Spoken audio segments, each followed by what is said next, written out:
dais, something like that, yeah. Everybody have enough power? Thank you. Enough power in your, You gonna get an update on expenses today? if you need it, let me know. Oh, well, We got wires. That's more that I sent Good. out of your office. We got, why I asked. Lisa the second. All right, good evening, ladies and gentlemen. I'd like to call the July 5th, 2022 Crest Hill City Council meeting to order at 7 p.m. If everyone would please rise for the Pledge of Allegiance to the flag and please remain standing after the pledge. I pledge allegiance to the flag of the United States of America and to the republic for which it stands, one nation, under God, indivisible, with liberty and justice for all. Stand. It's apparent that it seems like every meeting we're doing a moment of silence. This one today is for what happened yesterday in Highland Park, a day that we should have been celebrating the freedoms of our country, turned into a horrific scene for not only Highland Park, but for the entire country. So we certainly want to offer our condolences and our prayers to those 7 victims who had lost their lives yesterday. We want to offer our prayers for a quick recovery to the 24 individuals that were hurt during the attack. We certainly want to keep in our prayers all of our police officers, not only from the city of Crest Hill, but throughout the United States for the job that these fine men and women do to protect us. We want to keep in mind in our prayers our police departments who take care of us when we need them, and also all of the first responders that we have. So I'd ask for a moment of silence for those victims of the tragedy yesterday in Highland Park, Illinois.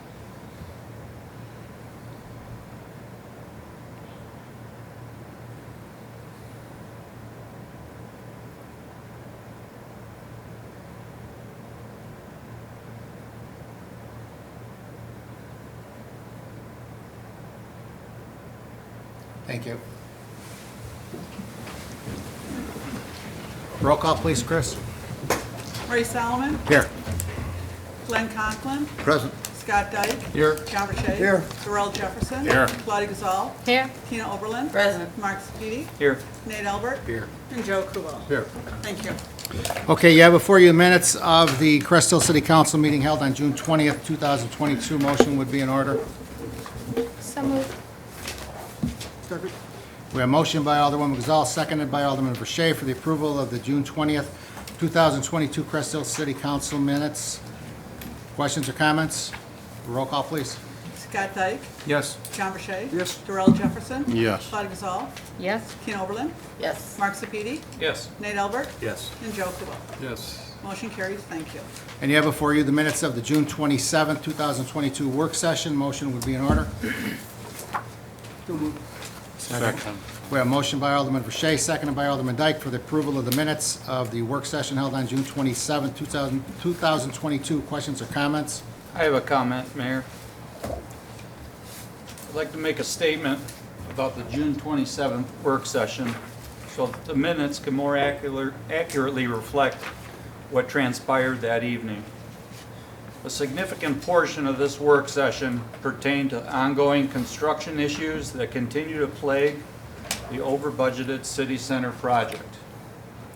At the beginning of this agenda item, the council was given a set of ground rules to follow. We were told that, one by one, we could make comments, but only direct questions to certain individuals. We were told there would be no discussion among council members about this important topic. When I attempted to engage a member in discussion, the gavel was used and I was told that I would have my turn to speak. When I had my turn to speak, I voiced my objection to this meeting format. In my opinion, this meeting violated civil discourse, which is an engagement in conversation with mutual airing of views without rancor. Its intent is to enhance understanding and is a function of our freedom of speech. As an elected person, it was a disservice to the residents to disallow elected officials to discuss matters related to this city center project or any other matter of public interest. Disallowing conversation undermines societal good. Governance is a group effort by all elected. We work together, civilly, even when our thoughts disagree or the discussion becomes uncomfortable. But we do so for the betterment of our community.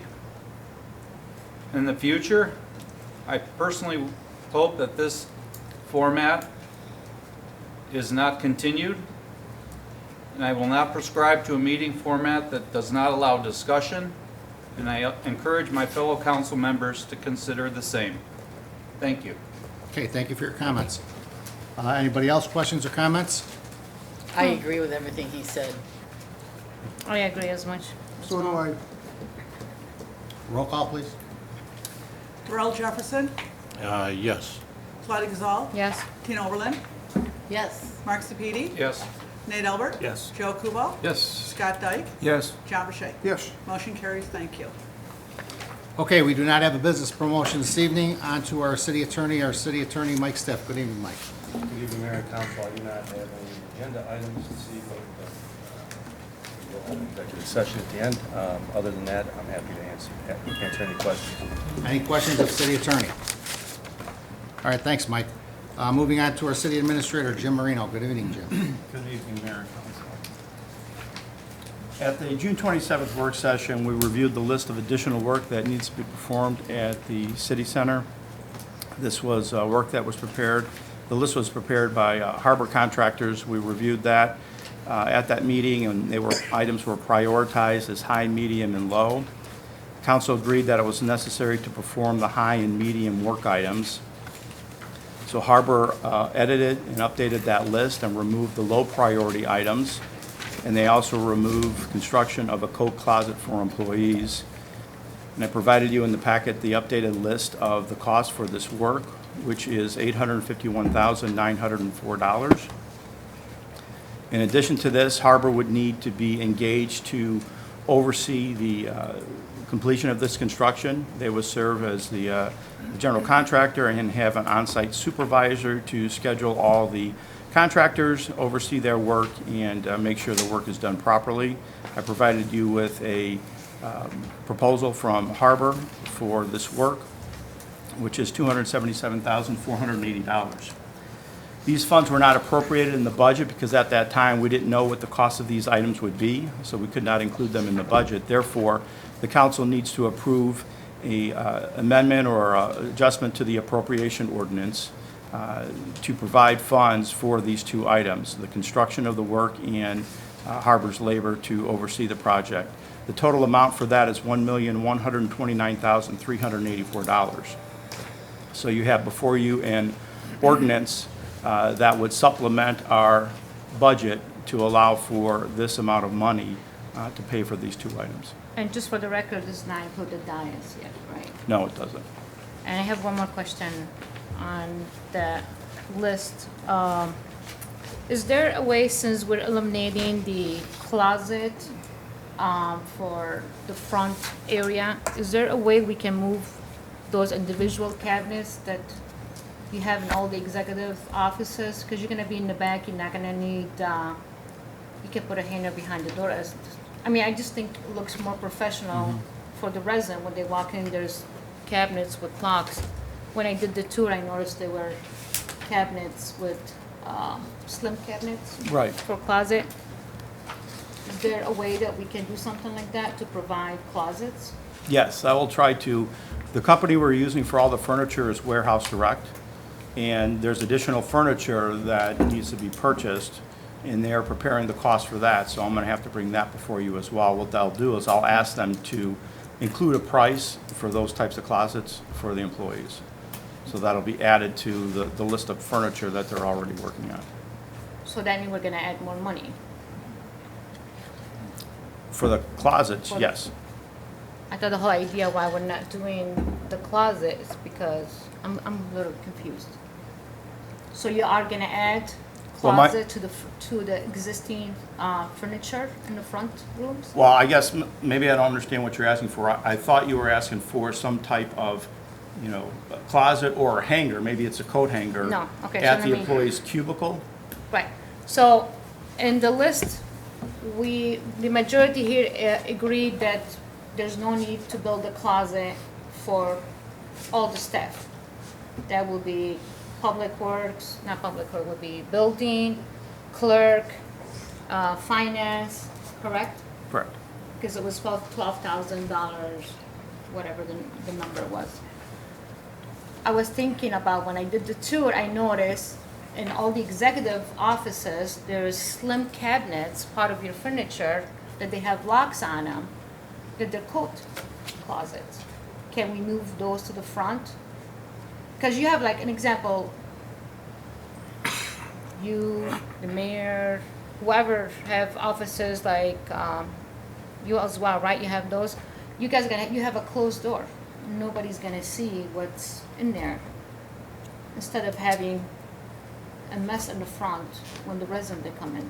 It's just an idea to save money instead of. Right. I could check, I'd have to check with our furniture supplier, because I don't know if, I know the closet you're talking about, but I don't, I Right. think that may be built into the entire desk unit. I don't know that it's a separate piece of furniture. It is. It goes behind the desk. So, I mean, if it's something that can be removed and placed somewhere else, we can look at that. Okay. I would like if you can. look into that. Okay. Thank you. It'll be a closet with a door, and it won't just be a rack there with the clothes hanging there, so when people walk by, they see the coats or whatever they got hanging there. Don't want that one behind the door. Right. And a shelf on top, so they can put the stuff on top of the shelf and hold up the closet. Right. Okay. If there's any further deviations or additional expenses or things that need to be changed or upgraded, I want this council to be notified and have the opportunity to vote on them at the time it happens and not, you know, when everything hits the fan. So anything further, I hope we're apprised of immediately so that we can vote on it. And it looks like we're all in at about 17,925 prior to these new additions. So you're talking 18 something after? Yes. So is there any like additional expenses that we're still anticipating Oh, for the yeah. building? The dais. Just the dais? Well, the dais and the additional furniture. Those are the only ones that we're aware of right now. Okay, there's nothing else that we've not been informed from, okay. And the original estimate, Glenn, was what, 13? 13.5. Then in March of 2020, went to 14,445 with a 7%. And we're now looking at 19. Yeah, I mean, if we pull out the land cost, you're looking at 19.2, 16.7. You'd be looking at approving another 1.1 tonight, plus dais, plus furniture. But you guys authorized 14,445. And we did not authorize all that above it until now, this latest thing. No. Yeah, thank you. Motion would be in order? I'll make that motion. Second. We have a motion by Alderman Kubal, seconded by Alderman Albert. Questions or comments on What the motion? exactly are we voting on here? You mentioned two items. Is it just, are these two separate ones? This would be for the item number 3, Okay. ordinance supplementing appropriation ordinance for the fiscal year beginning May 1st, 2020 for construction of the city center project in the amount of $1,129,384. I have a comment. I just want to comment on what's happening tonight. So I personally feel extremely uncomfortable with voting to allow the completion of this building. I'm very disappointed, beyond words, that this city council has not been informed or authorized millions of dollars of costs to overrun this project. I continue asking for status and updates for the last 2 years from upper management. I finally got some information. This is the reason why some of us continue on asking questions and demanding questions and demanding answers. Unfortunately, we cannot stop now, and I need to vote to continue this project to be complete, which I call a very costly project. Thank you, Mayor. I'd also like to add that at the point that we did ask questions to the people who were put in charge of this, we were accused of asking too many questions and they no longer wanted to be involved with this. Well, as far as I'm concerned, as an elected official, you cannot ask too many questions. Unfortunately, we never got the answers we were looking for, which puts us where we're at now. We were uninformed. Many things were withheld from us. We were not told, and now we're in a predicament where we need to complete this building. It's unfortunate. It makes me sick. I go to sleep at night and I can't even sleep because of this. But Claudia's right. We're at a point where we need to finish it. But I want people to know, because I've seen things out there on the internet. We were not aware of this. We asked questions. We were not given answers. How we found out about it finally, thank goodness we found out about these things finally. But I just want the public to know that the minute we found out about it, we did something. You know, I respect everybody's opinion here. But I will tell you that I will have a statement during the mayor's report that I think will enlighten some people, but I will also tell you that everybody's up here criticizing what has taken place, that they were not involved. Well, that's not entirely what happened here. Because I will tell you that going back for the city center, since August of 2019 to the present, not including the votes that's going to be taken here tonight, there were 43 work sessions that was held at this table. Many of those work sessions had several items involving the city center. Discussions were had for 43 meetings. There was also 43 votes taken at this table. Not everybody sitting here, but over the last 3 years, the individuals that were sitting here, 43 votes were taken for bids, for waivers, for rejections, everything that was brought before them. Those 43 votes that were taken at this table were unanimous by every one of the council people sitting at this table.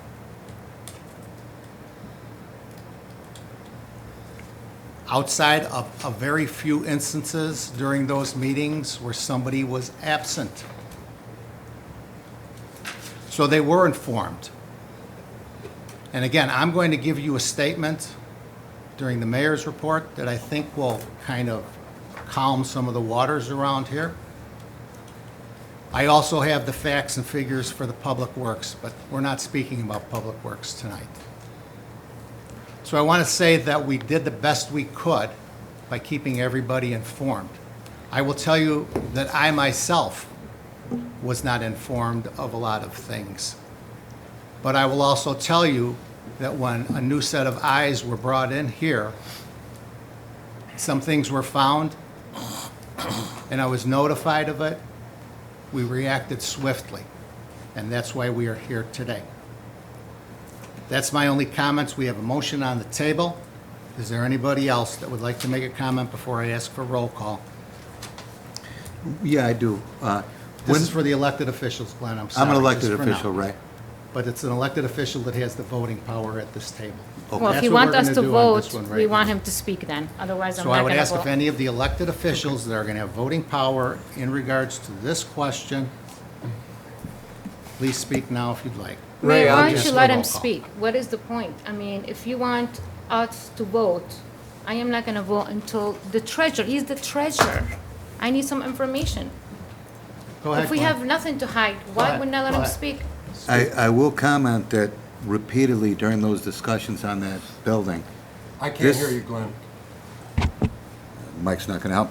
Repeatedly during those conversations on that building, both Public Works and with City Center, council often asked the questions, are we on time? Are we on budget? And the responses that they received during those discussions were, we're a little bit over, we're going to catch it up here, or they gave status updates. At no point did they say that they were millions over budget. And when it came to the Public Works, the swift action, when you found out this quick, decisive action that you took and has been taken to date is not to disclose that amount. And that's been months, Ray. And I will say that with the comments that you made, I found out about it at this table also. I'm disappointed in that also. But the fact is, you know, we've dwelled on the past here. We have to fix the problem now going forward. And that's what we're doing. So I'm going to ask for the roll call on this. Claudia Gazal, Yes. Tina Oberlin, Yes. Mark Sepiti, I'm going to abstain for the reasons I shared earlier. Nate Albert, Yes, we gotta get it done. Joe Kubal, Before I do vote, I just want to make a comment. I wanted to jump in real quick, Ray. The three people that this board put in place to do this function are our former city administrator, and then a contractor, and our city building inspector. The three key people are no longer with us, which is unfortunate. That's a problem we're dealing with right now. Thank goodness Jim Marino came on board here, and I think the board did a good job finding Jim and bringing him in here and putting him in place because he's taken the lead here and working with Harbor and getting this thing nailed down for us. So Jim, thank you. And I am going to vote yes for this. Scott Dyke, Yes. John Verche, Yes. Darrell Jefferson. No. Motion carries ordinance 1907.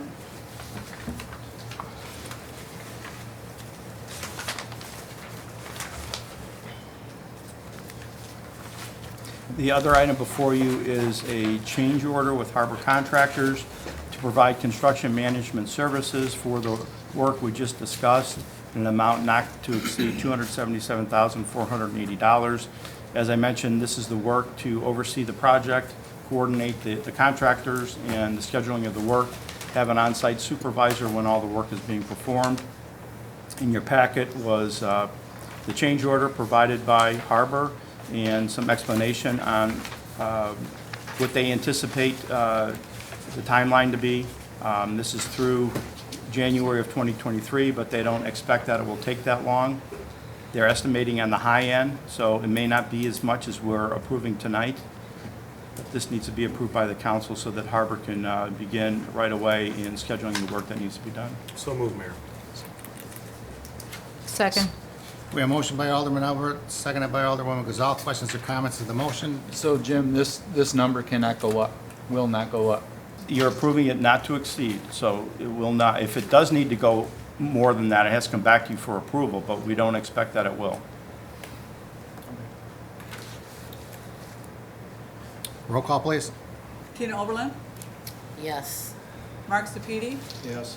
Nate Albert, Yes. Joe Kubal, Yes. Scott Dyke, Yes. John Verche, Yes. Darrell Jefferson, I go yes. Claudia Gazal. Yes. Motion carries, thank you.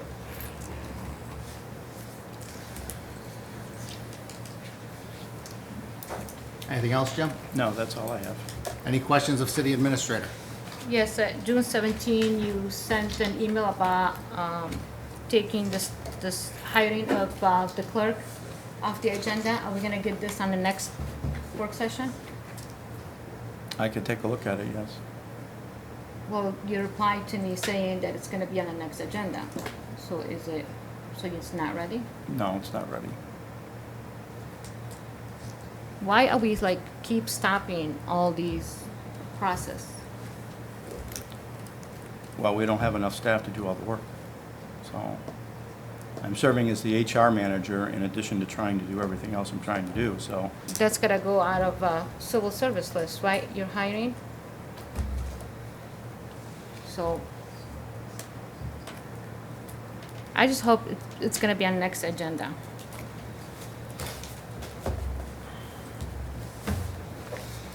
Okay, thanks, Jim. Moving on to our Public Works Department, our Director of Public Works, Mark Seifert. Good evening, Mark. Good evening, Mayor and Council. I have a few agenda items for you this evening. The first agenda item is to approve a contract with Camco Construction for a not-to-exceed amount of $41,141.75 to construct storm sewer improvements on Theodore Street. As council's aware, on Theodore Street, just west of Jewel, we've had some serious flooding issues for many years. We're looking to install high-capacity inlets. They're all more commonly known as Florida drains. They're the long drains with the wide openings to get as much water as humanly possible in there. Those catch basins that were installed back in the day are just becoming overwhelmed, which is becoming as the chief can attest to, the amount of cars stranded there during high rain events like we're going to have this evening. We're getting many stranded cars and then stranded motors. So I'm looking for council to approve a not-to-exceed contract with Camco. We did send this out to 6 local construction firms. Only 2 responded, Camco and Len Cox, and Camco came in under the proposed budget that we had in this year's budget. So Mark, with the addition of these high-capacity inlets, the sewers themselves will have the capacity to take this inflow? Yeah, what's normally been happening is actually the amount of debris coming off of properties or surrounding, they're clogging the drains. The sewers can handle it, it's just we can't get things through the sewers fast enough. So that's what it is. It's There'll be mostly, some sort of filter on this yeah, to get debris out? We're gonna have a grate behind it. We're gonna let the water go, but catch the bottles and the sticks and the grass, which clog up the smaller holes that you see in the normal catch basin. Thank you, Mark. So Mark, with the increased ability for these new drains to take the water, so this alleviate any flooding on the street, is that the? Yeah, that's The goal? that's the goal of the project, is to not, and I'm sure everyone's seen it as it backed up there by Jewel. The goal is to not have those instances. I can't say in a 10-inch storm event, it's not gonna happen, but the 1 to 2, the 2.5 inch quick downpours, it should alleviate those. So the water that the sewers take on at that point go which direction? The sewer goes northwest towards the Theodore Street Marsh. So they go to that creek that's north of. It actually doesn't go, not to the creek where you think, it goes back into the forest a little bit. The slough. Okay. It goes northwest. But it goes toward the treatment plant. Yes. Has there been any thoughts to this increased water that's gonna be brought into that area, how it's gonna affect, if it solves one problem, we're not gonna be creating another one, as in flooding toward Theodore and Gaylord, where that potentially floods by that bridge. Yeah. Or the homes that back up, because that's a big bottleneck. I've mentioned that before, how Yep. it prevents the flow because it's so silted in and trees are growing in there and the Yes. flow of water can't. Absolutely, Is no. really impeded. With how far back I think that we're introducing this water, it's going there anyways, whether it's later on in the storm event. As anybody who drives past Gaylord and Theodore knows, that water is at a high level for many, many days after a rain event. Yeah. So we may not be introducing it at the precipice of the storm, but we're introducing it an hour later, and it handles it at that point. So I don't see any problem with introducing that water a little sooner. It may stay higher a little longer, but that's the only issue I may see. Has Camco done work for us in the past? Yeah, absolutely. Absolutely. They've done some of the emergency water main break repairs on Plainfield Road. They built our salt shed. So yeah, they've definitely done some contract work for us in the past 3 years that I know. Work on Pasadena, I think, too. Wasn't it Pasadena or Cheney? One of them? Okay. Mark, is there anything, have you looked at by the treatment plant, there's just swales that fill in North? with water? Yes. So Any other options of getting that water, because it sits there for days? So the only thing we are doing as part of the West Plant expansion, where the current building is for West Plant, that will become somewhat of a little detention area. So it may just go off the road a little bit and sit in there, and then come back and drain. But really, that's once we get past our driveway, you get Forest Preserve and Will County stormwater stuff. So it's really a no-touch zone. So. Thank you. Mark, Yes, Terrell. is there any, is this a locked-in price? Because I'm looking at the two bids and there's such a large disparity. It's a locked-in price. It's a locked-in price? Locked-in price, not to exceed number. Once we sign this, they'll go for this, and they have to get it done for $41,141.75, barring they find a car buried on top of a pipe Okay. or something we didn't know about. But Okay, Never know. thank you. yeah, never know on Theodore. So. Is there a motion? I ask one question. Go ahead. Have we ever cleaned this here catch basin out? Is the catch basin full of debris or what? It's not. It's not full of debris. The catch basin, with the amount of water that runs through there, once we get the grates clear, the problem is the grates, not the catch basin. The grates on top, Yeah. that's on the road, get caught up with debris. So that's why we're trying to get past there and into the catch basin, let the water go and catch the catch basin, or catch the debris. Okay. So moved as presented. Second. We have a motion by Alderperson Oberlin, seconded by Alderman Jefferson, for the approval of a contract with Camco Construction not to exceed $41,141.75 to construct storm sewer improvements on Theodore Street just west of Larkin. Questions or comments? Roll call, please. Mark Sepiti, Yes. Nate Albert, Yes. Joe Kubal, Yes. Scott Dyke, Yes. John Verche. Yes. Darrell Jefferson. Yes. Claudia Gazal. Yes. And Tina Oberlin. Yes. Motion carries. Thank you. The next agenda item I have, this one, I think this is the third or fourth time this is coming before council, and it's finally coming to a resolution. The first agenda item is an ordinance repealing chapter 12.32, that is the bus stop benches ordinance of this Crest Code of Ordinances. As council remembers, back in November, we brought an RFP in front of them for Fuel Media Holdings to be our bus bench provider and advertiser. I believe this was brought to one of the aldermen at IML. And so we went out for RFP.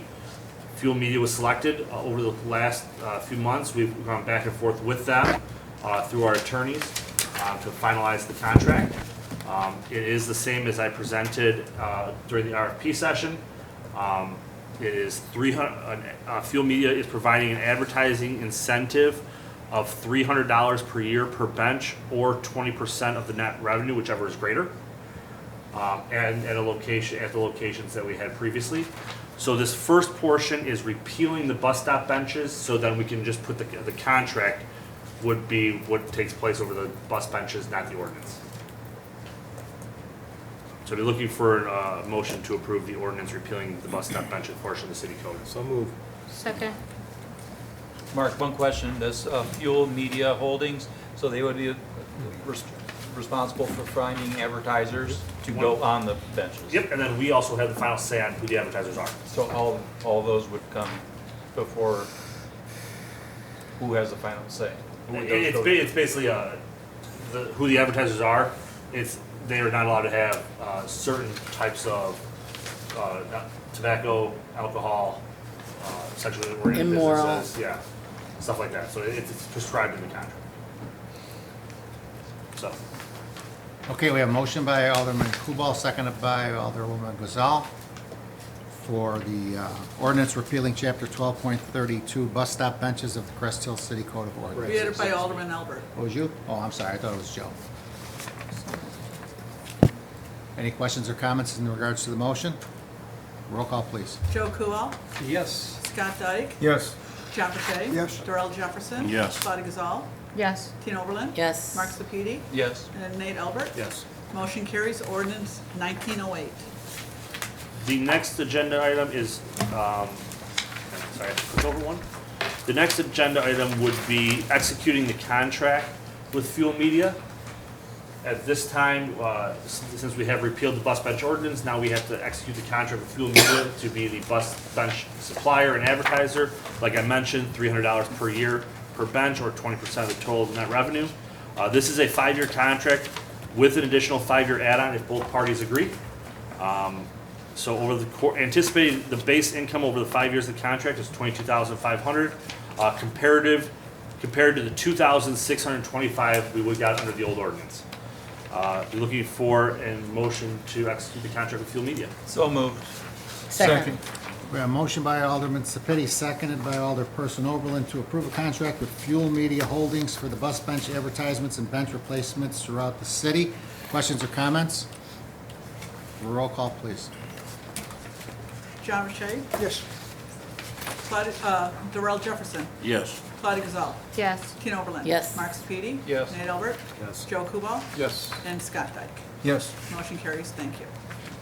The next agenda item I have before you this evening is an ordinance supplementing the appropriation ordinance for the fiscal year beginning May 1, 2022, to offset a down payment for the purchase of the combination Vector sewer jetting and Vector truck, as talked about at the last council meeting. Since we are putting a down payment this year of $75,000 towards the vac truck, we do need to do a appropriation ordinance of the budget. So moved. Second. We have a motion by Alderman Kubal, seconded by Alderman Dyke, for an ordinance supplementing the appropriations ordinance for fiscal year May 1st, 2022 to offset down payment for the purchase of a 2023 Vector combination sewer jetting and Vector truck. Questions or comments? Roll call, please. Darrell Jefferson, Yes. Claudia Gazal, Yes. Tina Oberlin. Yes. Mark Sepiti. Yes. Nate Albert. Yes. Joe Kubal. Yes. Scott Dyke. Yes. And John Rashay. Yes. Motion carries. Ordinance 1909. And the final agenda item I have before you is to approve the execution of a 7-year financing agreement with Tax Exempt Leasing Corp. for the purchase of the Vector combination sewer jetting truck. This was discussed at the last council work session with a $75,000 down payment and yearly payments of $68,179.62. This was sent out to multiple banks, but Tax Exempt Leasing was able to give us the lowest interest rate. So moved. A second? Second. We have a motion by Alderperson Oberlin, seconded by Alderman Albert, to approve execution of a 7-year financing agreement with Tax Exempt Leasing Corporation for the purchase of Vector combination sewer jetting truck to perform sewer riding and vacuum excavation. Questions or comments? Roll call, please. Mark Sepiti. Yes. Nate Albert. Yes. Joe Kubal. Yes. Scott Dyke. Yes. John Rashay. Yes. Darrell Jefferson. Yes. Claudia Gazal. Yes. And Tina Oberlin. Yes. Motion carries. Thank you.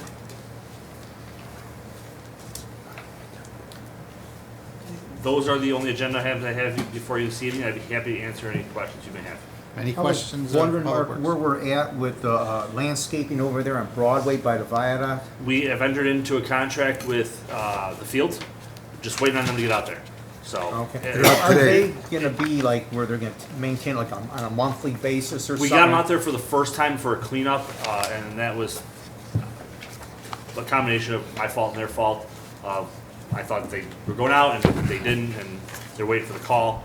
So they're going out to clean it up, get it back to restore it to original right now. And then, yes, I'm gonna put it on a monthly contract where we get them out there. It's just, they know what's out there, they planted it, so it's a lot easier for them to do it rather than us to try to figure out what's a weed and what's a plant. They were out there today. Was that today?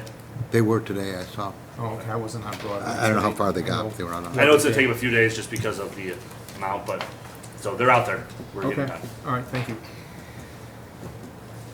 Okay, thanks, Mark. City Engineer, we have nothing on the agenda this evening, nor for the Community Development Department. So we'll move on to our Police Department. Our Police Chief, Ed Clark. Good evening, Ed. Good evening, Mayor and Council. I have one item on the agenda this evening. That was an ordinance amendment to the special parking prohibitions. This involves Carlton Street at 21465. It's a curb at that property line. I had presented this to the work session previously. We had discussed it, and I also had some photographs of the area for your viewing, and I'd be asking formally for that ordinance amendment. So moved, Mayor. Second. We have a motion by Alderman Albert, seconded by Alderman Jefferson, for the approval of the parking restrictions on Carlton Street as discussed at the work session on June 27th. And the ordinance is in your packet. Questions or comments? Roll call, please. Scott Dyke. Yes. John Burchett. Yes. Darrell Jefferson. Yes. Claudia Gazal. Yes. Tina Oberlin. Yes. Mark Sepiti. Yes. Nate Albert. Yes. And Joe Kubal. Yes. Motion carries. Ordinance 1910. We don't have any further this evening. I would entertain any questions. Questions of the police chief? Yeah, Chief, just wondering if we could have a report of the detail over the 4th of July as to how many citations were issued. Also, if in comparison, like the last couple of years, the amount of citations, if we could have a comparison of that. Also, other communities as to the fine. I know we raised it, but maybe we need to stiffen it up a little bit more, increase the cost of it. Also, I was just wondering, for police going on their own to, if they saw homes that where fireworks were being shot, or were they only going there if there was a call for it? So they were patrolling as normal. They did write a couple citations. There wasn't a whole lot written this year. As I know the city administrator had spoken about our staffing levels. We were pretty much low on staffing, and just because of recent injuries we've had. So we were at a level that we staffed adequately the street, but in years past, we were able to put more officers out there for the fireworks. We were unable to do that this year. So we really, in addition, they did handle several calls just because of the holiday in general. They had 10 traffic crashes. They had a felony possession of a gun. They had a DUI call. They had several domestic violence calls, an overdose, which an officer saved the individual with Narcan. So they were busy doing that. It is always our goal to have extra staffing for fireworks. It just this year with, it just wasn't in the cards as kind of the administrator had kind of told you a little bit beforehand. It's kind of a remarkable year in that aspect, we'll say. I know we've had a lot of injuries and people not able to be able to work with what's happening. Not a typical year. Right. Was there any way we could have used the CSO? We can. I'm a little hesitant. He's not a trained police officer. I do not want him to be mistaken as such. He's really more for the the nuisance vehicles and those type of issues. He has helped with directing traffic. He does run a lot of errands for us and delivers stuff to the crime lab sometimes for us to help us out. But when you get into the actual having a community service officer make contact with people, you're starting to get into a little bit more of a dangerous situation that I'm not comfortable with. Right. Yeah. No, I'm just curious. But could we have that in a work session, Jim, about the fireworks and fines and what we can do to, maybe stiffen the penalty more than where we're at right now in comparison to Are like we other limited to how communities? much we can fine somebody? My recollection is that we increased it within the last couple of years. We did. Pre-COVID, I drafted. 2019, we did increase it. Yes. Right, but it's still low. It's only $150, and I think, we should be able to get more than that, because I'm sure other communities surrounding us charge more than that. So I'd like to see those numbers, have a work session on it, and if we can increase it, to increase that number for the fines. Okay. All right? Well, when I brought it up a couple of years ago, I was the one that brought it up, and I did state it, if you look at the minutes, that Oh, yeah. 150 was way too low.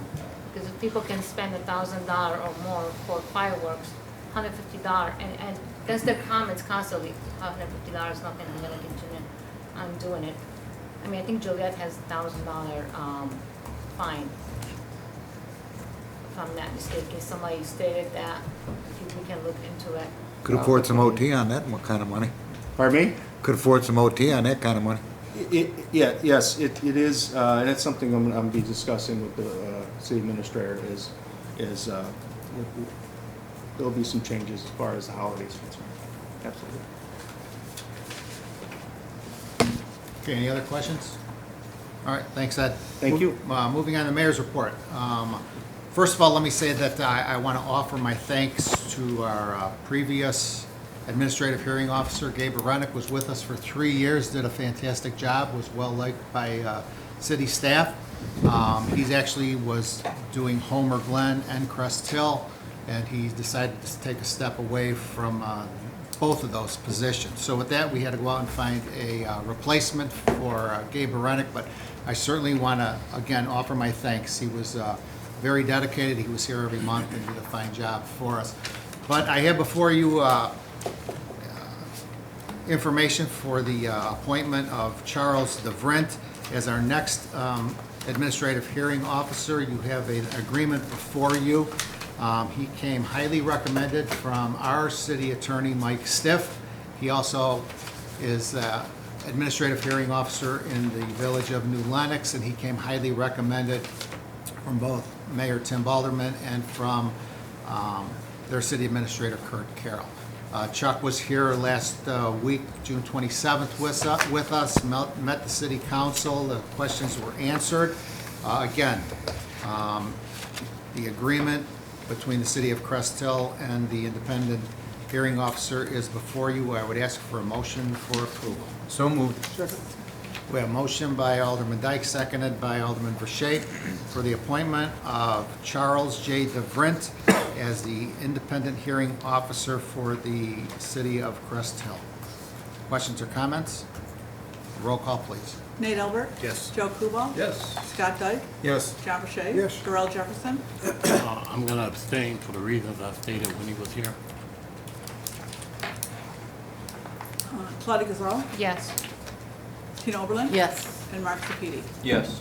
Motion carries. Thank you. Okay, I will notify him tomorrow. His first day will be July 20th. It's always the third Wednesday of the month at 7 p.m. here in this council room. So I will notify him tomorrow, and we wish him well. Okay, that is all the agenda items I have before you for the mayor's report, so I would ask for your attention, and I would ask that you bear with me as I read this statement in regards to the city center. Because at this time, I would like to give you an update and status of the construction of our current city center project. All construction projects, no matter how large or how small, come with challenges, headaches, and changes over the course of the project. It has always been said that the last 5% of any project is the most difficult and causes the most challenges to completion. This project is no different. We certainly did not expect the COVID pandemic, the supply chain issues, and the inflationary costs for materials and labor when we first started this project. However, we must deal with it and make the necessary adjustments as we move forward. Over this past year, we have made many internal changes within this city's leadership. With new perspectives brought in by these individuals, we began to notice additional expenses that caused us to exceed our original budgetary estimates for the city center project. It appeared to me that our city employees that served as our general contractors were becoming overwhelmed with all of the duties and responsibilities in completing a project of this magnitude. In December of 2021, harbor contractors were hired to assist our employees for the completion of this project. It was then found that many of the contracts were not completed properly or in a timely manner or completed at all. It was also noted that some of the workmanship performed was substandard and that some corrections needed to be made to this work. In April of 2022, Harbor Contractors became the general contractor for the City of Crest Hill City Center project. On May 12, 2022, there was a malfunction in one of the fire sprinkler units, which caused severe flooding and extensive damage to the council chambers and parts of the police department. We are currently working with our insurance agent for reimbursement for some of these costs. This afforded us the opportunity to make some changes to the damaged areas and address some of the workmanship issues. Harbor Contractors are also contacting some of the subcontractors to address warranty issues and any additional work that needs to be completed. We are hoping and working toward a move-in date for staff by the end of this year. In regards to our finances for this project, the original budgetary cost for the City Center project was $13.5 million. As with all projects, a 7% contingency for unforeseen changes in cost would have increased the original project budget to almost $14.5 million to construct. Our current projections, with the votes that were taken this evening, for changes that need to be made to complete this project, will adjust the cost to $19.3 million. However, $1.2 million for the purchase of the land in 2017 is included in this price and never should have been, because those monies came out of a different fund, reserves that we had at that time. Also, to be subtracted from this number is $500,000 for retainage. In addition, we will be adding $2 million from the State Capital Fund Grant Program, which has been awarded for the City Center project, and also $1.5 million for the sale of this property located at 1610 Plainfield Road. With these additions and subtractions, the cost of this project would become $14.1 million, $400,000 less than our original projected costs. It has always been our intention and in the best interest of the city of Crest Hill to complete this project in-house and to save taxpayers as much money as possible. We could have gone to a design-build concept from the beginning, which would have been less headaches and less challenges, but would have come with a much higher cost. Lately, there has been much criticism about our course of action. However, I still feel our course of action was the most cost-effective approach for this city to make in construction of the city center. In hindsight, were some mistakes made? Yes. Were some bad decisions made? Yes. However, I feel that it is in the best interest of this city and the most cost-effective method to address these issues now and not to wait to do this work at a later date. It will only be more expensive to address these issues in the future. I do not feel that any of these mistakes or bad decisions were intentional, neglectful, or criminal in any nature. I still feel that our current course of action will continue to save the taxpayers money, just not as much as we had originally anticipated. The good news is that the finances in the city of Crest Hill are healthy. Our reserve fund is also very healthy. Our bond rating is a AA, which is the third highest ranking according to Standard & Poor's Global Rating System. And it is also the highest bond rating in this city's history. Our goal always was and still is to construct a city center which is first class and professional, to be able to meet the needs and to provide the services for all of our residents and visitors. Our goal always was and still is to build a city hall and a police station which is safe, functional, and professional for all of our employees. Our goal always was and still is to construct a new city center that would be a building that we can all be proud of for the next 60 years as this city continues to grow and prosper. I am confident that with Harbor Contractors finishing this project, we will certainly meet our goals for this city center and to look forward to its completion by the end of the year. These are my comments. Raymond R. Solomon, Mayor of the City of Crest Hill. Moving. Question? Yes. Go ahead. The 13.5 million originally stated, did that include the land? No, the land No. was paid for. Okay, Excuse me. all right. However, the 2 million grant and the 1.5 million from the sale of this would have also been taken off of the original price. The budget was always that. Three This is- point, but I'm just saying, those two that we got, the 3.5 million would have been taken off the 14.5. Lisa, can you answer that question? So if you're I talking have a about. copy here, if anyone wants to see it. Lisa? Yeah, so it would have been. You're Yeah, right. so that would have brought that down to 11 million. If you're okay. removing the land. Yes. Well, no, I'm talking about, he stated that 2 million in grant funding and 1.5 million in sale of land. Either way, we're taking that off the top. Yes.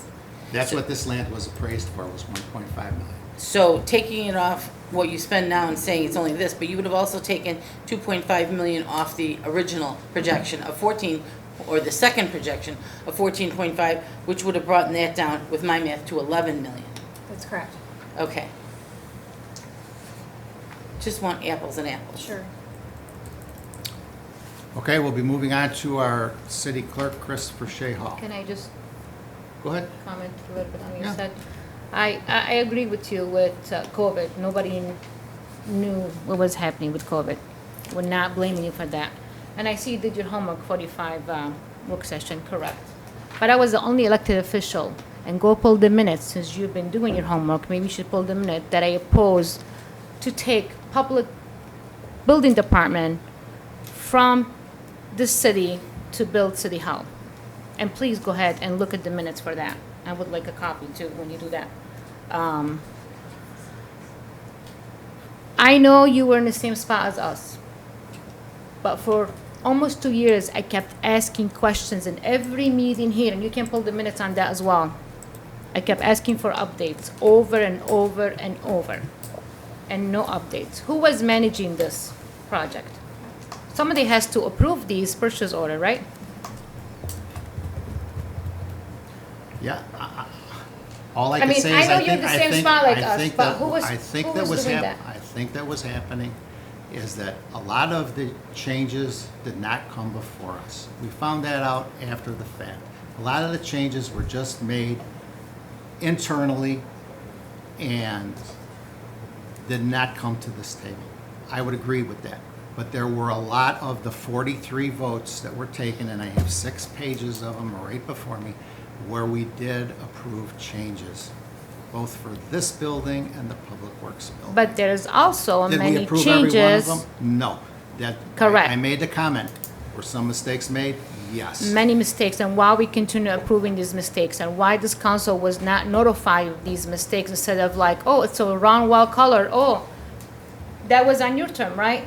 There was a wrong color of brick, let's take it down, let's put another one, and, or who catches that? I thought one of the work session, we were told it was a wrong color and they have to put another wall again behind the dais. And again, we're spending money without the council approval. So yeah, in the beginning, we did approve 13.5 and we also approved the land, you know? But I remember when Steve Golden came here, I kept pushing for answers because back last year in summer, correct me if I'm wrong, we kept hearing there is no money for air condition, there's no money for the police to buy chairs, there is no money for benches. We kept hitting all these rumors and I kept asking over and over and over. Finally, Steve Golden said, I don't have any information, we have no track. Why we even allow, who was in charge back then? You know, you're the mayor, right? You were overseeing this project. We only voted I on was not stuff. overseeing the project. No, I Well, was somebody has to not. notify you what's No, I was happening. not Well, overseeing who was in charge then? All right. You No, know, but like, I don't know the answer to that, Claudia. and I'm not here just to blame you, Ray. This is not about who to blame you. It's just like you're gonna sit here and you said the council was aware. The council was not aware of everything. That is not true. And neither was The the mayor. cons- But when the exactly. mayor was, So- when the mayor was found out, when we had a new set of eyes on here, we acted quickly and appropriately. We are not gonna go backwards. We are gonna go forward. We We're gonna are. finish this project, and the finances are in place, and it will not be as drastic as everybody thinks it's going to be at the end of the day. I And we sat are gonna have a here- first-class professional building that we will be proud of. for many, many years to come, and we will sell this property. And I there hope will so. be There will be cash registers on this corner that will bringing extra money into the city of Crest Hill. That was always our plan from many years ago, back in 2015, when we started this whole project. Our goal, we knew we had the reserves to do this. We knew what we wanted to do. And the city council was informed along the way. There was not everything. 133 entries that were made since 2017 of meetings and votes that were taking place at this table. So were there more? I'm sure there probably was. What, 133 entries into what I have before me? That's a lot of time spent talking, picking things out, being told why we're doing this and how we're going to save money. Okay, it didn't work out exactly the way that we wanted. No, it I didn't. said they were overwhelmed. Okay, they were overwhelmed. We made the changes with Harbor. We're going to be going forward, and we're going to finish this project. And it's going to be something that we're going to be very proud of. And I hope everybody sitting at this table, past and present and future, will be proud of what they have. And I'll be proud when this building is torn down and we're going to have a nice development on this corner. That's what I want to see. May I finish? Go ahead. Because you keep taking the word, so I forgot exactly what I wanted to say. If we say, oh, we have the reserve, well, we should use them to build the street. We have street that is still falling apart all over the city. So to me, that's not good reserve. That's not something to be proud to say, oh, you know, we have money. If you have money, doesn't mean you have to spend it, you know. Again, we should back then, when we kept asking and saying things being built wrong, we should stop right there. We should hold that person accountable and say, you're not gonna continue doing your job. We find out that back in October, November, when Steve Golden was here, but we continue making the same mistakes over and over and over. So don't tell me the council is fully responsible. Everyone is responsible, but I know what I'm responsible for. I know I've been asking, I know I've been fighting, and I know I've been begging for answers. So I'm not gonna allow anyone here tells me I did not do my homework or I did not ask my questions. You know, I get called drama because I ask a question. I get silenced because I ask a question. You know, you all go behind closed doors and talk about me. It's okay. I'm a big girl. I can handle it. But it is my job and duty, like I said before, when I ask something. When you find out about the public works building, which, like I said in one of the meetings, you were not aware either. Why didn't you come to the council right away and notify us? Instead of the treasurer took him 7 months to beg you to come and tell us. That's what we're talking about, transparency. We keep talking about transparency and there's no transparency. Okay. Thank you for your comments. All right, we're going to move on to our city clerk, Some of them Christine were Verche questions, Hall. but I'm never gonna get my Chris? answers. I have nothing to report tonight. Any questions of city clerk? City treasurer's report. Glenn Conklin. Good evening, Mayor Good and evening. Council. You have before you, or I have 5 items right now in terms of ordinances, 6, I guess. As discussed in previous work sessions, and there are summaries as well as staff recommendations on several ordinances. The first one I'll read off is an ordinance establishing a places for eating tax in the city of Crest Hill as Chapter 3.20 tax on the gross receipts of places for eating of Title III, Revenue and Finance of the Crest Hill City Code of Ordinances. This would be an impact of $500,000 in revenue projected for fiscal year 2022 and 2023. Staff recommends a motion to accept. I have a question. How come you're doing this? You're not the one proposing this. How come it's under your agenda? This is new. I've never seen all these increases on the treasure section. Am I wrong? Yeah, I or- have that same question on my notes. It's okay. But why did just we wondering. veer from the norm? It's on my agenda, so I'm handling it. Okay. All right, before we go any further, let me make some comments for what we're doing here, because there are 5 items that are before us. There are 2 types of municipalities. There are home rule municipalities and there are non-home rules municipalities. Either by referendum or over 25,000 people, you become a home rule community. If you're under 25,000 individuals and you do not go to referendum, you are a non-home rule community. The City of Crest Hill is a non-home rule community. With that being said, the playing field between a non-home rule community and a home rule community is not the same playing field. We don't have the authority that a home rule community does to increase taxes. We are very limited in ways that we have an opportunity to raise revenue for our city and for our residents to do projects. For many years, we did not have these in place. Some of them are first times before us. Others have been in place and haven't been touched in the last 20 years.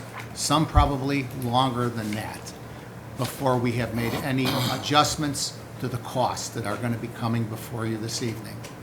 So again, with us being a non-home rule community, we have to be creative in the ways that we can raise revenue because we don't have the same opportunity that a bigger community or a home rule community has.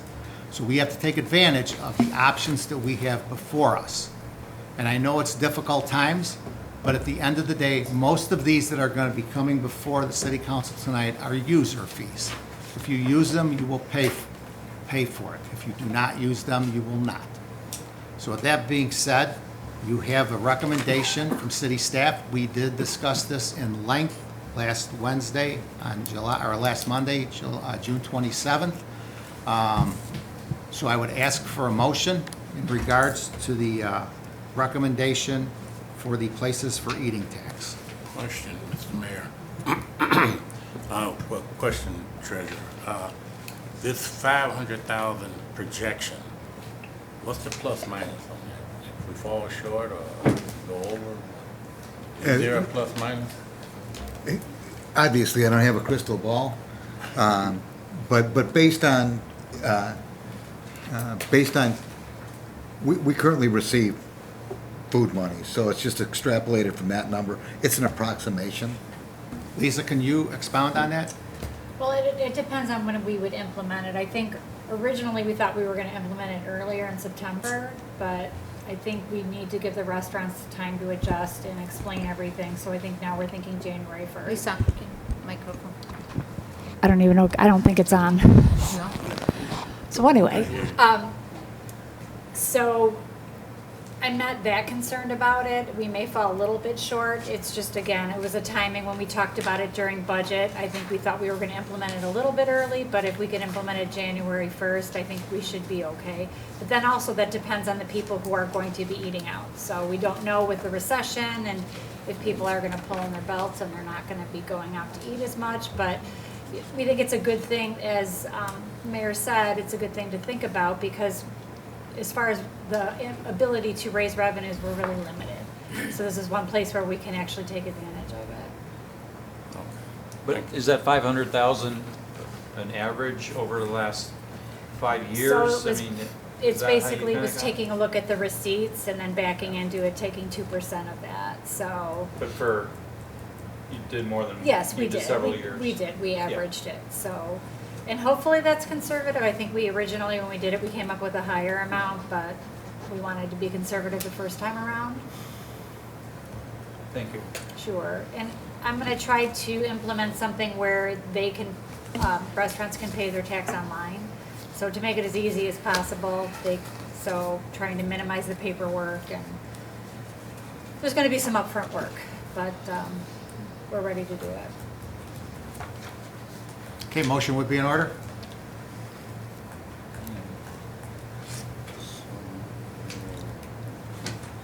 Second call, motion would be in order? So moved. Second. We have a motion by Alderman Dyke, seconded by Alderman Albert, for an ordinance establishing a places for eating tax in the city of Crest Hill, Chapter 3-20, tax on gross receipts of places and eating, Title 3, revenue and finance of the city of Crest Hill Code of Ordinances. Questions or comments? Mayor, just one comment. Lisa, can you just clarify for the residents that, I know, Mayor, you explained home rule versus non-home rule, but most municipalities around us have a sales tax that's 9, 10, 11%, because Correct. they can just do that. Ours is Correct. capped at the 8%? That's correct. And- 8%, so this is making it equivalent to the restaurants in the area. Yes, yes, and most communities have it. I live in Naperville. I didn't realize that they had a percentage. Joliet has it, and they call it food and beverage. So non-home rule has to call it places for eating, because we can't assess that other tax. So it's present in a lot of different places, and we're just hoping that maybe we take advantage of this. So this would only be enacted on establishments that have sit-down eating, correct? Not entirely takeout? Exactly, they have, it's my understanding that there has to be a table and a chair someplace for people to actually consume the food on the premises, the food or beverage. Thank you. Sure. Roll call, please, Chris. Claudia Gazal, No. Tina Oberlin. No, Mark Sepiti, Yes. Nate Albert. Yes. Joe Kubal. Yes. Scott Dyke, Yes. John Verche, No, Darrell Jefferson. Yes. Motion carries. Ordinance 1911.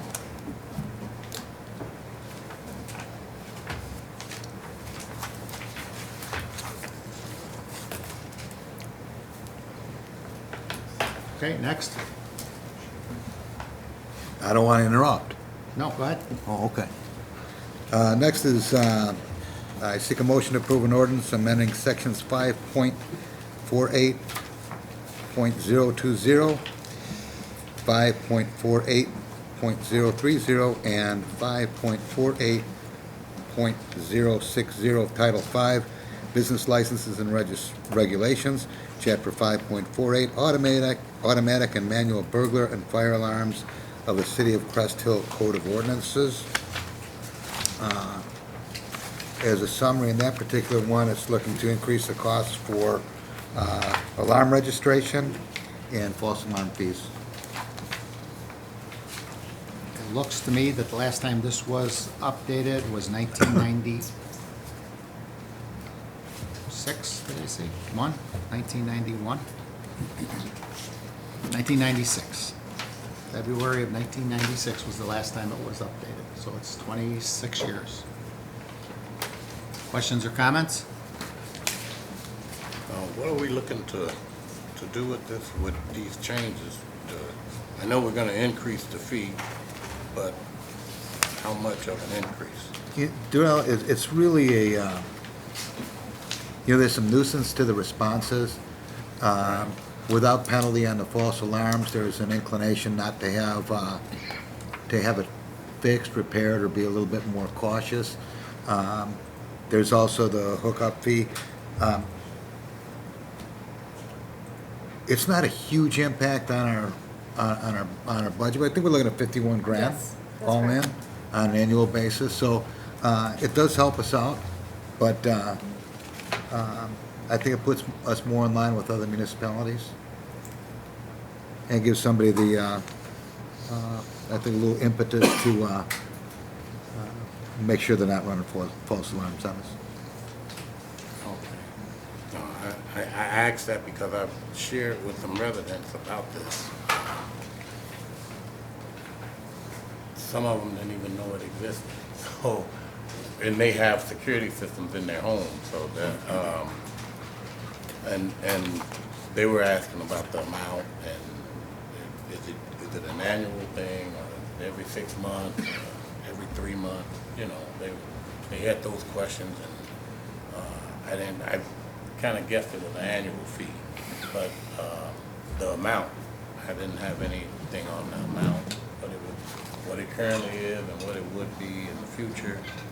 And these changes we're asking with the ordinances, how does that impact the residents in any type of way, or is that just some changes to make it clear for us to be able to do the increase? The change would be, the current registration fee is $50, and an annual alarm renewal fee of $20 per year, if they are registered and if they're hooked up to that. The new alarm fee, the registration fee, will be $100, and then an annual alarm renewal fee of $100 as well. There's currently 300 and 34 alarm registrations, so that's what's factored into that. So the impact of them evidently would be zero if they're not currently on there. Okay. However, they would be, I'm guessing in terms of false alarm fees, they would be nicked on that if they're frequent flyers. Okay. Thank you for that. Motion would be in order. So move. Second. Motion by Alderman Albert, seconded by Alderman Kubal for the approval of the increase in alarm fees. Questions or comments? Roll call, please. Darrell Jefferson, Yes. Claudia Gazal, No. Tina Oberlin, Yes.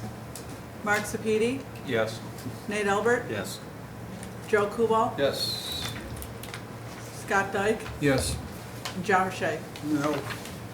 Motion carries. Ordinance 1912. Thank you on that. Next up is seeking approval of ordinance amending section 5.10.020, Title 5, Business Licenses and Regulations. It's under Chapter 5.10, Tobacco, Electronic Cigarettes, or Alternative Nicotine Products of the City of Crest Hill Code of Ordinances. So move, Mayor. Second. We have a motion by Alderman Albert, seconded by Alderman Dyke for the increase in the tobacco licenses, electronic cigarettes, or alternative nicotine products, according to the City of Crest Hill Code of Ordinances.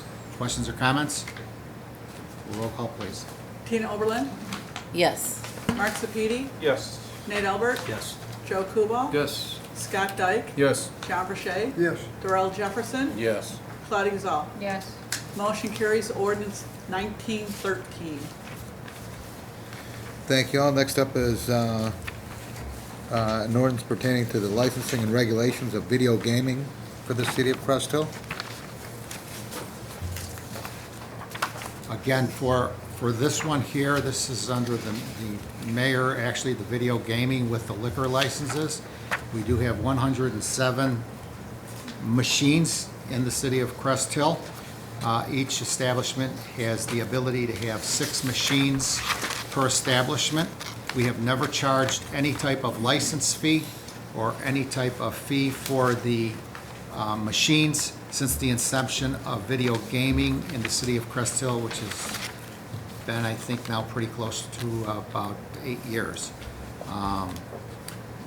Again, the surrounding communities, the home rule communities do impose a tax in regards to these gaming machines also, and this would come out of either the VGT, the terminal operator, or the establishment, owner of the establishment where the gaming machines are housed. Wasn't that for a split? Pardon me? You said it come out of either or? I believe that's for a I would split. know whoever's gonna pay it. Sometimes the VGT guy, I would think, or the VGT company would pay for the permit fees for the establishment. I think that's, And like, By that needs to be ordinance, worked out between them. By ordinance, I believe this is asking for 50/50. Am I incorrect there? I'm not aware of that. The time to have this paid would be when the renewal of the liquor license is made at the first of the year. Where'd you see that at, Glenn? I'm looking, Ray.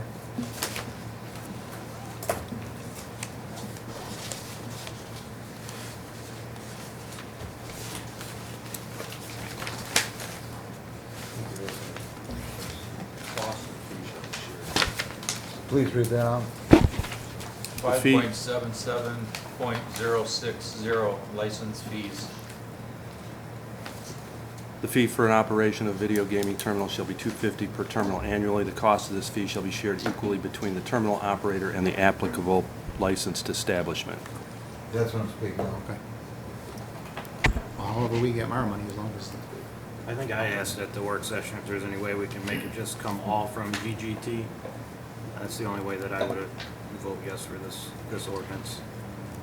This one isn't a direct pass-through like some of the other ones. I feel like $250 a machine right off the bat for these establishment owners is a pretty large large fee upfront. So I don't believe we have a motion on the floor. Would we like to amend that? Would there be a motion to accept the, or what is council's wish as far as like, for that amendment or as is? Well, if we can, we have to determine, can we impose a fee on the video game machine owner or the manufacturer? Is that what we're talking about? That's what it says in here. I don't know that we can do that. Can we just impose a fee on the business owner? I'm not sure if this is patterned after the model IML model. Right, okay. All right, so maybe we can take a look at that and table this one. Make a motion to table this one. Second.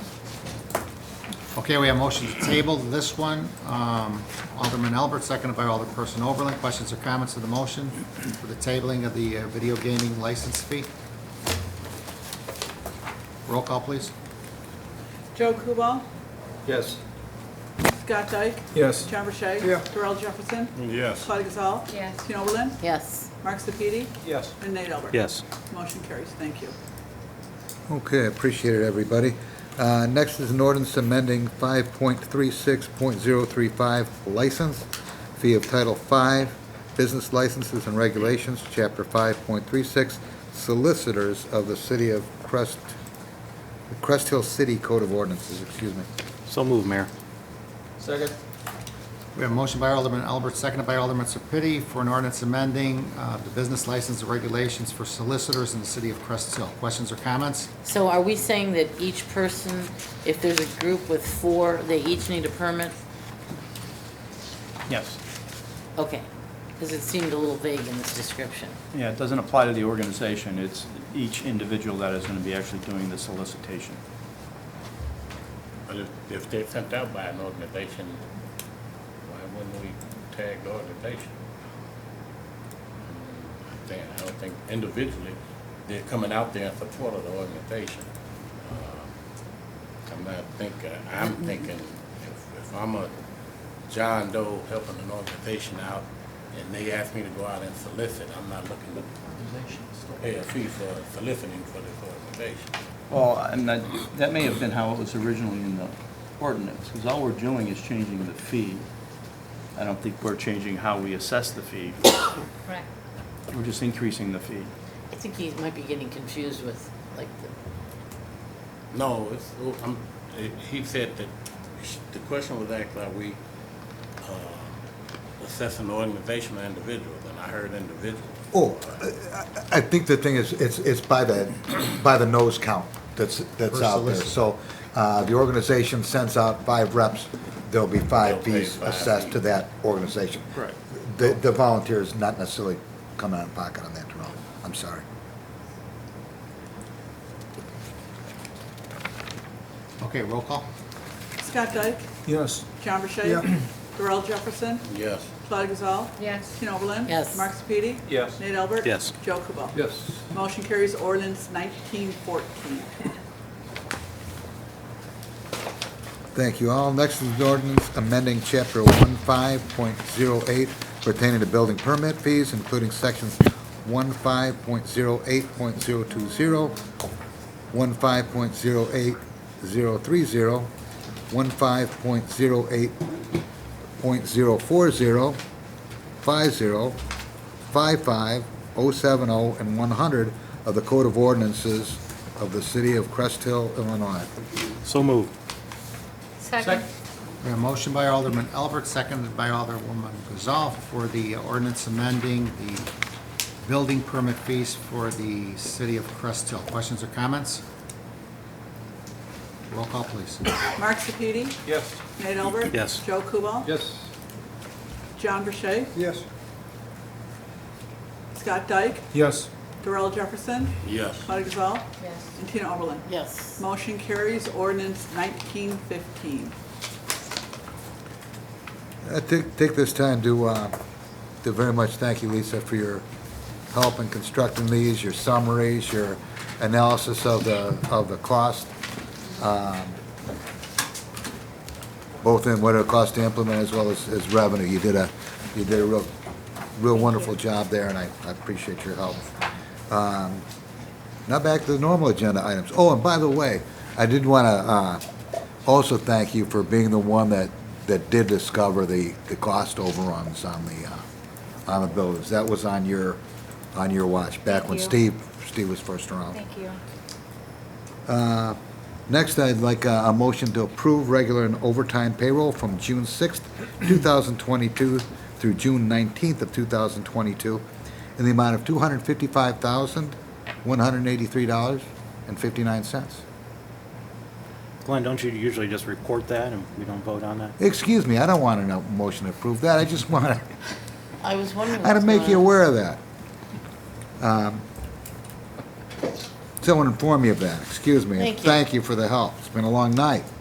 But I would like, if I may, have a motion to approve our list of bills from June 1st, 2022 through July 6th of 2022 in the amount of $661,338.87. So moved as presented. Second. We have motion by Alderperson Oberlin, seconded by Alderman Sapiti for the approval of the list of bills. Questions or comments? Roll call, please. John Burchett, Yes. Darrell Jefferson, Yes. Claudia Gazal, Yes. Tina Oberlin, Yes. Mark Sepiti, Yes. Nate Albert. Yes. Joe Kubal, Yes. Scott Dyke. Yes. Motion carries. Thank you. Are there any questions of the city treasurer? Thank you, and thanks, good Lynn. night. Unfinished business, we have nothing on the agenda. Anybody? New business, anyone? I have something. For which one? For new business. I'd like to have, Madam Clerk, if you could get to City Council copies of ordinance number 1689, and I request to have on the work session agenda discussion regarding that ordinance. Thank you. That's all I got. Under new business, Mr. Mayor, I have a, as we sit here, we talk about the city center, and the cost overruns, and we're in deep discussion, and there's some differences of opinion that exist. Also, we're doing fee changes and levying different taxes upon the citizens and the businesses of Crest Hill. I just have a lot of concern about the things that are changing rapidly before my eyes, and we do have some things that will replace some stuff, but I still have a lot of concern about the cost in the city center. I wasn't here when it began, neither was Alderman Sapiti, but I just have a lot of costs about the fiscal responsibility of this project and how it's gonna impact the citizens of this city in the long run. Most administrations, they make increases that our grandkids be stuck with the bill, and I just have, for such a small community, the price tags keep increasing, and I'd like to have a full accounting of it. If we have to do an audit, or a forensic audit, or if we need to call in a state agency to do the audit, I would like to put that out there so that we won't run across situations like this ever again, and it negatively impacts the pockets of the citizens of this city. Okay. Committee liaison reports, anybody? City council comments, positive city council comments, anything you'd like to share with your constituents? We begin with Alderman Dyke this evening. Nothing at this time, Mayor. Alderman Verche, Nothing at this time? Alderman Jefferson, Nothing at this time. Alderwoman Gazal. We'll be holding the second Meet at the Park this coming July 20th at the Renaissance Crossing Park that will be in Zauza Homes off of Zauza Drive. We'll have a touch of truck giveaways, hot dogs, and this time our public works director will be adding a mist station. Ooh. So if you're hot, you can go to the mist station. So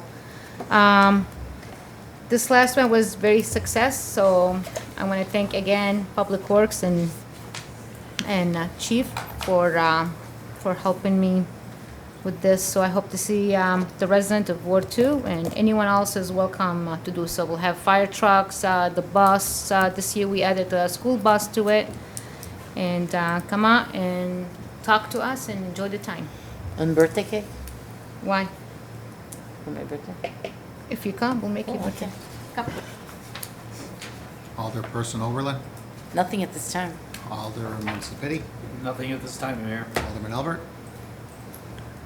I just wanted to make a nice positive comment that with the votes that we took tonight will hopefully get us closer to opening the doors at our new city center. I know everybody's upset and frustrated, but like Alderman Kubal said, that there's been 3 individuals that are no longer with us that played a big part in the process. So a lot of those questions and pointing of the fingers may go toward them. I'm not saying that they are, but I'm all about moving forward, and I'm confident with Sean and Harbor Contracting that it'll get done, and hopefully it'll get done before Christmas. That's all, Mayor. Thank you. Alderman Kubal. Nothing else to add, Mayor. Okay, public comment. Public comment is what it is. It's public comment. It is not a question and answer period. It is for you to make comment. There is a 3-minute limit on public comment, so if anyone would like to address City Council, please step to the podium, state your name for the record. Your address is optional. Stu?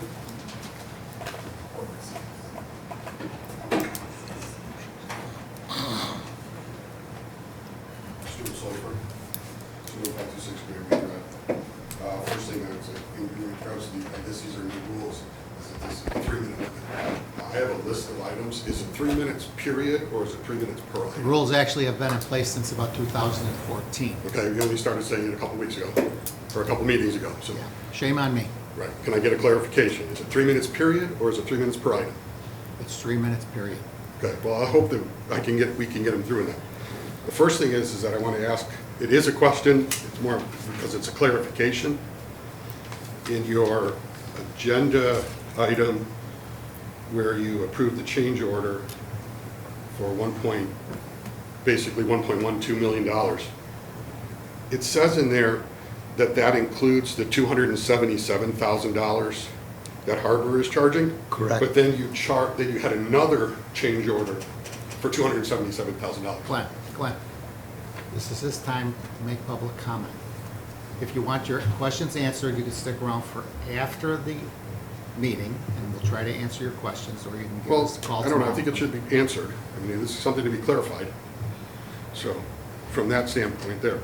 The second thing is that in those numbers of all those overruns, is it including and I don't remember the dollar figure, the change order back in November for the police department's glass to be changed to bulletproof glass because nobody knew that the police department needed bulletproof glass? Has that been included in this? Because it sounded like that this is the first change order, but I don't believe it's the first change order. And then, Mayor, I appreciate your comment, but I kind of feel there was a little bit of a shell game, because I think Tina identified, Alderperson Oberlin identified it as there's several dollars that are already being factored into that.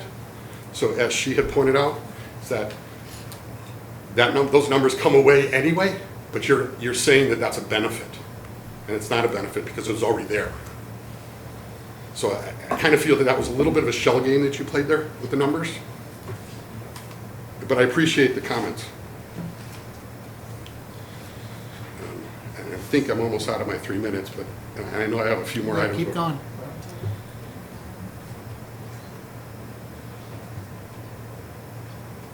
No, I'll stop at that, at this point.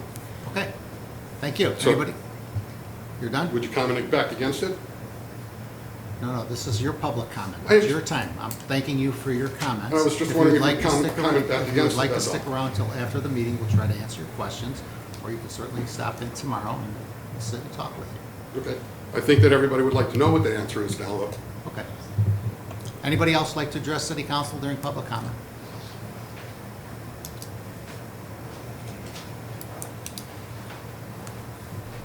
Evening, Mayor and Council. Questions versus statements. I'd like to thank your new administrator for coming and visiting us. I'd like to thank a couple of council members that took my calls. I'd like to thank Mark Sievert for also making a call. Unfortunately, there's been no resolution to our problem, and that is that Weber Road and City Center, since it was built, the intersection to the west of Weber Road has been Cottonwood Lane. That wasn't by accident. That wasn't done in a vacuum. It may not be documented in writing or in blood, but when that intersection was created, agreed to by the county, and quite frankly, by me, because when that intersection was put in, there had to be negotiations with me to put the intersection in that location, because I had a contract with the county to put that intersection on Weber Road at a different location. And the county came to me and said, we have a contract with you, we intend to honor your contract. However, that development would like to move that location. So they negotiated with us. We negotiated successfully. They got what they wanted. They got the intersection where they wanted it. The county approved it where they wanted it. There was a lot of give and take in that. And one of the very last straws that made it happen was the approval of the name of the street at that intersection going to the west into our property would be Cottonwood Lane. To the other direction, originally was supposed to be T-Zac, which never happened. When this happened, I was talking to the county executive's office. I was talking to Mr. Latz, the county engineer. I was talking to the mayor of Crest Hill, and I was talking to Alderman Convery, who were all involved in many, many meetings that we had, public and private. And so when they came out and started changing signs and changing the name of our side of the intersection, which is basically in violation of the agreement that I made with the developers, with the county, and with this city, as to the fact that there would be two names for east and west, I started raising some questions. And I was told that there was supposed to be name change on the east side from Kabinski to City Center, and that there was no discussion of changing the other side of the street. There was a sign, there is still a sign for the westbound intersection. This is Cottonwood Lane. Again, that sign didn't go up there in the middle of the night sometime without anybody knowing about it. It was approved in the whole development of up and down Weber Road for that intersection, for the northern intersection by the Speedway, as to what those names were going to be. And the mayor agreed to it. The councilman that intersection is in, Convery, and the county engineer, everybody agreed there was no problem with that. And then I see that somewhere along the line, somebody decided that that wasn't a good idea. All right, Paul, you're wrapping up. Okay, You're over so the 3 already. I would respectfully request that the name be changed back to Cottonwood Lane. I know that the unlit sign is still there for Cottonwood Lane, but there is a lit sign that the city paid to put up that is somewhat in violation of the county agreement, intergovernmental agreement, to change that side of the street. And so I would respectfully ask that it remain what it has been since it was built, as it was approved by myself on behalf of our family, and with the county and the city, state's attorney, and county executive. Thank you. Thanks for your comments. I have a comment, Mayor. Do you want me to go on there? This is public comment. I'm a public. Claudia Gazelle, 16219 Michigan Court. We have a slogan here that says City of Neighbors.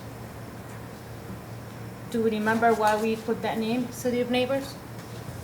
We keep complaining and we keep commenting there's not enough residents that come to the meetings. I understand the 3 minutes. Many years ago, I disagree with you what that means, but we used to have a full chamber filled with people, and that's why you put that 3 minutes. But I recall when people used to come and compliment us, we never told them the 3 minutes, your time is up. We let them go on and on and on. If we only have 2 residents in the audience that want to speak, don't you want to be City of the Neighbors and let them speak? I mean, can you tell my frustration? Instead of like interrupting someone, say you have your minute up, why do we have City of Neighbors? Let's change the logo. You're not gonna comment either. No, thank you for your comments. What happened to freedom of speech? Well, that was a vision meeting. I requested respect, and the focus was respect, but how much time I have? Respect goes both ways, but there's no respect anymore. You know, it's time to change that slogan again, because your City of Neighbors is not City of Neighbors. City of no comments. We're closing the doors on the resident. That is just sad, like really sad. Okay, Mike, is there a need for an executive session? There is, yes, under 5 ILCS 122C11, probable or imminent litigation. Okay. So moved as presented. Second. We have a motion by Alderperson Oberlin, seconded by Alderman Elbert for executive session for 2C11. Questions or comments? Roll call, please. Claudia Gazal, Yes. Tina Oberlin, Yes. Mark Sepiti, Yes. Nate Albert. Yes. Joe Kubal. Yes. Scott Dyke, Yes. John Rashay. Yes. And Darrell Jefferson. Yes. All right, we'll be going into executive session at 8:42 PM.